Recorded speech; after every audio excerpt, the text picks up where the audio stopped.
Hello दोस्तों, स्वागत है आप सभी का हमारे यूट्यूब चैनल इन्फॉर्मेशन सेंटर पर। आज हम आपके लाए हैं पर्यावरण अध्ययन के बहुत ही इंपॉर्टेंट क्वेश्चन जो आने वाले प्रतियोगी परीक्षाओं में आपकी बहुत ही मदद करेंगे। तो चलिए शुरू करते हैं। सबसे पहला क्वेश्चन है आपकी स्क्रीन पर। भारत में चक्रवात से प्रभावित राज्य हैं। ए उड़ीसा, बी गुजरात, सी पश्चिम बंगाल या डी उपयुक्त सभी। इसका सही आंसर होगा दोस्तों, ये सभी जो हैं भारत में चक्रवात से प्रभावित राज्य हैं। उड़ीसा, गुजरात और पश्चिम बंगाल तीनों भारत में चक्रवात से प्रभावित राज्य हैं। अगला क्वेश्चन है तीव्र अल नीनो के आने का वर्ष है। ए 1980, बी 1982, सी 1984 या डी 1986। इसका सही आंसर होगा दोस्तों, तीव्र अल नीनो के आने का वर्ष 1982 बी है। अगला क्वेश्चन है आपकी स्क्रीन पर। जल संरक्षण की महत्वपूर्ण विधि है। ए जल की उचित वितरण व्यवस्था, बी अपशिष्ट जल का शोधन, सी भूमिगत जल का विवेकपूर्ण प्रयोग या डी उपयुक्त सभी। इसका सही आंसर होगा दोस्तों, डी उपयुक्त सभी जल संरक्षण की महत्वपूर्ण विधियां हैं। अगला क्वेश्चन है आपकी स्क्रीन पर। राष्ट्रीय पर्यावरण ट्रिब्यूनल एक्ट कब पारित हुआ। ए 1980 में, बी 1988 में, सी 1992 या डी 1995। इसका सही आंसर होगा दोस्तों, डी 1995 में राष्ट्रीय पर्यावरण ट्रिब्यूनल एक्ट पारित हुआ। अगला क्वेश्चन है आपकी स्क्रीन पर। वन संरक्षण अधिनियम पारित हुआ।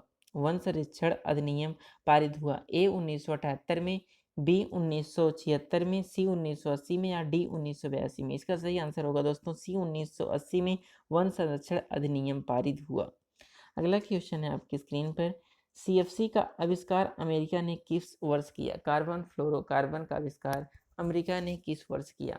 इसके ऑप्शंस हैं ए 1920 से 91 में, या 1920 या 21 में, ए है बी 1930-31 में, या सी 1930-40 में, या डी 1941 या 42 में।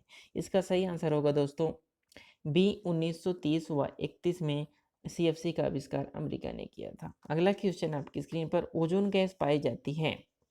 ए 10 किलोमीटर की ऊंचाई पर, बी 60 किलोमीटर की ऊंचाई पर, सी 30 से 60 किलोमीटर की ऊंचाई के मध्य, या डी उपयुक्त में से कोई नहीं। इसका सही आंसर होगा दोस्तों, सी 30 से 60 किलोमीटर की ऊंचाई के मध्य ओजोन गैस पाई जाती है। अगला क्वेश्चन है आपकी स्क्रीन पर। ओजोन के ह्रास के लिए उत्तरदायी हरित गृह गैसों का सर्वाधिक उत्पादन करने वाला देश है। ए जापान, बी चीन, सी ब्रिटेन या डी यूएस। इसका सही आंसर होगा दोस्तों, ए जापान जो है ओजोन ह्रास के लिए उत्तरदायी हरित गैसों का सर्वाधिक उत्पादन करने वाला देश है। अगला क्वेश्चन है आपकी स्क्रीन पर 110 क्वेश्चन नंबर। विकास द्वारा उत्पन्न पर्यावरणीय समस्या है। इसके ऑप्शन है आपकी स्क्रीन पर। ए ऊर्जा संकट, बी जलवायु में परिवर्तन, सी विश्व तापमान में वृद्धि या डी उपयुक्त सभी। इसका सही आंसर होगा दोस्तों, डी उपयुक्त सभी विकास द्वारा उत्पन्न पर्यावरणीय समस्याएं ए सभी हैं।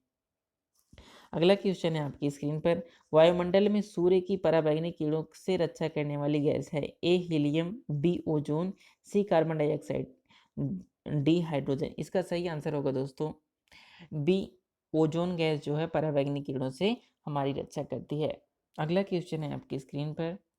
जल प्रदूषण को रोकने की भौतिक रासायनिक विधि है। ए आयन विनिमय, बी ओजोनीकरण, सी क्लोरोनीकरण या डी उपयुक्त सभी। इसका सही आंसर होगा दोस्तों, डी उपरोक्त सभी विधियां जल प्रदूषण को रोकने की भौतिक और रासायनिक विधियां हैं। अगला क्वेश्चन है सीएफसी का आविष्कार किया। इसके ऑप्शन है आपकी स्क्रीन पर। ए रूस ने, बी जापान ने, सी अमेरिका ने या डी भारत ने। इसका सही आंसर होगा दोस्तों, सी अमेरिका ने खोज किया इसका। अगला क्वेश्चन है आपकी स्क्रीन पर। ब्रिटिश वैज्ञानिकों द्वारा अंटार्कटिका में ओजोन परत के विशाल क्षेत्र की पुष्टि किस वर्ष की गई। इसके ऑप्शन है आपकी स्क्रीन पर। 1980 में, 1982 में, 1985 में या 1988 में। इसका सही आंसर होगा दोस्तों, सी ऑप्शन। 1985 में ब्रिटिश वैज्ञानिकों द्वारा अंटार्कटिका में ओजोन परत के विशाल क्षेत्र की पुष्टि की गई थी। अगला क्वेश्चन है आपकी स्क्रीन पर। पर्यावरण संरक्षण का उपाय है। ए प्रदूषण पर नियंत्रण, बी वनोन्मूलन पर रोक तथा वनोरोपण, सी जनसंख्या नियंत्रण या डी उपरोक्त सभी। इसका सही आंसर होगा दोस्तों, पर्यावरण संरक्षण का उपाय है ए सभी।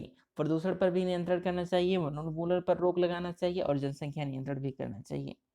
अगला क्वेश्चन है आपकी स्क्रीन पर।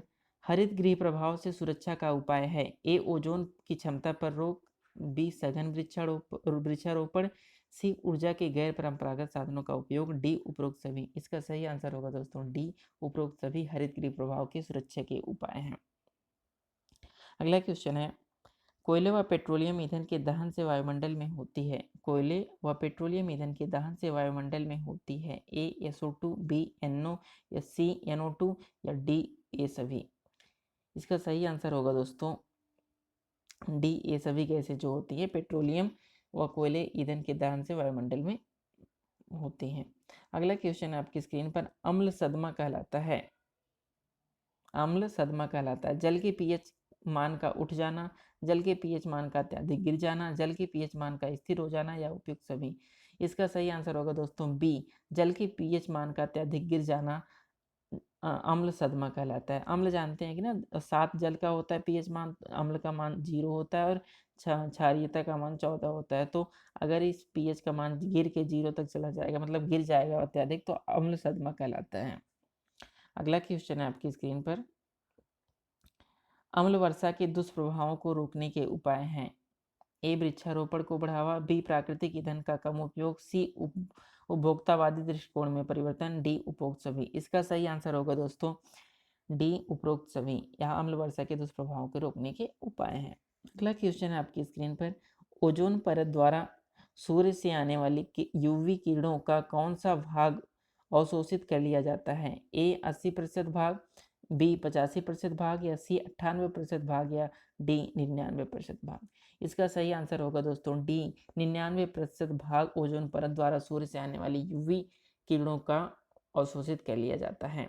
अगला क्वेश्चन आपकी स्क्रीन पर जो इस वीडियो का लास्ट क्वेश्चन होगा, ओजोन सुरक्षा दिवस प्रतिवर्ष कब मनाया जाता है, 10 सितंबर को, 5 अक्टूबर को, 11 सितंबर को या 12 जुलाई को।